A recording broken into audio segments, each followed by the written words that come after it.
नमस्ते अस्त्वायुधाय नाददाय धृष्णवे उभाभ्यामुदते नमो बाहुभ्यां तपधन्वने हरिते धन्वनो हेतिरस्मान् वृणक्तु विश्वतः अथो यशुस्तवारे अस्मन्निधे हितम् नमस्तेऽस्तु भगवन् विश्वेश्वराय महादेवाय त्र्यम्बकाय त्रिपुरान्तकाय त्रिकालाय कालाग्निरुद्राय नीलकण्ठाय मृत्युञ्जयाय सर्वेश्वराय सदाशिवाय श्रीमन्महादेवाय नमः। नमो हिरण्यबाहवे सेनान्ये दिशाञ्चपतये नमो नमो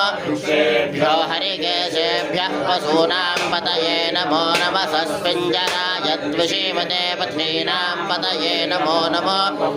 कविव्याधिनेन्नानां पतये नमो नमो हरिकेशायोपवीतिने पुष्टानां पतये नमो नमो भवस्य हेत्यै